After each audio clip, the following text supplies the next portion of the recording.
Jubilee Hills election notification వచ్చినప్పటి నుంచి survey సంస్థలు చాలా హడావుడి చేస్తున్న పరిస్థితి ఉంది. మరీ ముఖ్యంగా జూబ్లీహిల్స్ ఎన్నికలని 3 భాగాలుగా సర్వే సంస్థలు నిర్వహిస్తూ వచ్చాయి. సర్వే సంస్థలే కాదు, ఎవరు చూసినా జూబ్లీహిల్స్ ఎన్నికలు అక్కడున్న పబ్లిక్ పల్స్ ని గనక మనం గమనిస్తే ముఖ్యంగా 3 భాగాలుగా విభజించాల్సిన పరిస్థితి ఉంటుంది. ఒకటి కమ్మ, కాపు, సినీ పరిశ్రమకు సంబంధించిన సెటిలర్ల సామాజిక వర్గంగా ఉన్నదంతా కూడా ఒకటైతే, రెండవది బీసీ సామాజిక వర్గం, మూడవది ముస్లిం మైనారిటీ సామాజిక వర్గం. ఈ 3 భాగాల్లో ఎవరు ఏ సంస్థలు ఏ విధంగా సర్వేలు నిర్వహించాయో తెలియదు, కానీ దాదాపుగా ఒక్కొక్క సంస్థ సర్వే ఒక్కో విధంగా ఉంది. కొన్ని సర్వేలు మొత్తం కూడా కాంగ్రెస్ వైపు మొగ్గు చూపితే, కొన్ని సర్వేలు పూర్తిగా బీఆర్ఎస్ వైపే మొగ్గు చూపాయి. అయితే బీజేపీ వైపు ఏ ఒక్క సర్వే కూడా కనీసం బీజేపీ వస్తుంది అన్న ఊసును కూడా ఎత్తని పరిస్థితి ఉంది. కాబట్టి బీజేపీ అనేది ప్రస్తుతానికి అసలు ఈ ఊహలో లేకుండా ఉన్న పరిస్థితిని మనం చూస్తున్నాం.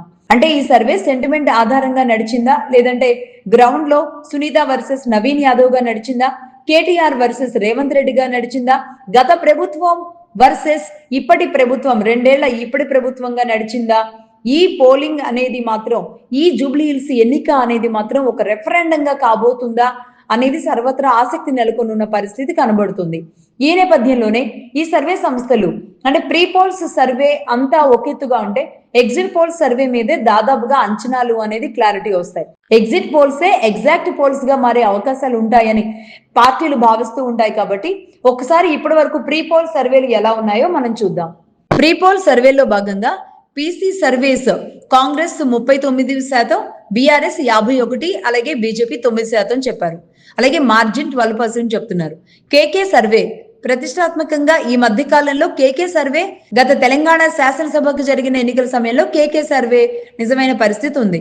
కేకే సర్వే ఇచ్చింది 37.8% కాంగ్రెస్ కి, బీఆర్ఎస్ కి 55.2%. అంటే బీఆర్ఎస్ పార్టీయే రాబోతుందని కేకే సర్వే చెప్పింది. అలాగే నేషనల్ ఫ్యామిలీ ఒపీనియన్ ఏదైతే ఉందో అది 33.16 కాంగ్రెస్, అలాగే బీఆర్ఎస్ 42.42. అలాగే కొడేమో 32.7, 42.8 బీఆర్ఎస్. అలాగే వోటా మీడియా 42% కాంగ్రెస్, 48% బీఆర్ఎస్. చాణక్య స్ట్రాటజీస్ 38% కాంగ్రెస్, 43% బీఆర్ఎస్. అలాగే pulse today 43% Congress, 48% BRS. People's insight Congress 39.44, అలాగే బీఆర్ఎస్ 44.03. ఎస్ గ్రూప్ ఆత్మసాక్షి 42.5, 42.5 కాంగ్రెస్, అలాగే బీఆర్ఎస్ 46.5. అలాగే కనెక్ట్ మైనారిటీస్ సర్వే కూడా ఒకటి మనం కొత్తగా చూస్తున్నాం. 27.9 కాంగ్రెస్, బీఆర్ఎస్ 55.1 అనేది ఇలా. అంటే దాదాపుగా ఇప్పుడు నేను చదివిన అన్నింటిలో కూడా ఎక్కడా కూడా కాంగ్రెస్ వస్తుందని ఏ సర్వే కూడా చెప్పని పరిస్థితి ఉంది. అలాగే ఇప్పుడు ఎగ్జిట్ పోల్స్, ఇప్పుడు నమోదైన పోలింగ్ శాతాన్ని అంచనా వేసి, అలాగే పోలింగ్ బూతుల దగ్గర ఉన్న పరిస్థితిని, వచ్చిన ఓటర్ల పరిస్థితిని అంచనా వేసి కనుక తీస్తే, HMR surveys Congress 48.3, BRS 43.18. Chanakya strategies 46 Congress, అలాగే బీఆర్ఎస్ 43. People survey Congress 48%, BRS 41%.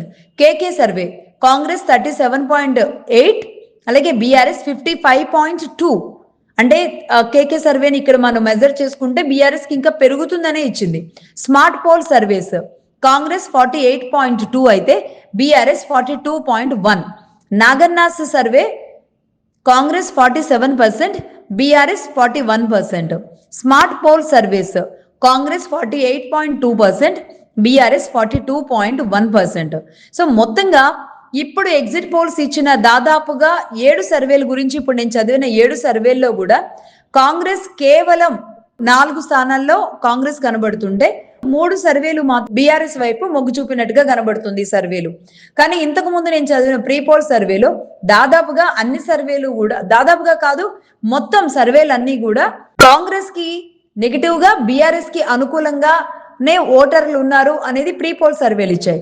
కానీ ఇప్పుడు ఎగ్జిట్ పోల్ సర్వేలు వచ్చిన తర్వాత మాత్రం మిక్స్డ్ కనబడుతుంది. కొన్ని సర్వేలు బీఆర్ఎస్ వైపే మొగ్గు చూపుతున్నాయి, కొన్ని సర్వేలు అయితే కాంగ్రెస్ వైపే చూపిస్తున్న పరిస్థితి ఉంది. సో మొత్తంగా ఒక అంకానికైతే తెరపడింది పూర్తిగా. ఇందులో ప్రీ పోల్స్, ఎగ్జిట్ పోల్స్ అన్ని అయిపోయాయి. ఇంకా ఇప్పుడు ఎగ్జాక్ట్ పోల్స్ చూడడానికి 14వ తేదీ సమయం ఉంది. ఇక 14న ఏం జరగబోతుంది అనేది చూడాలి.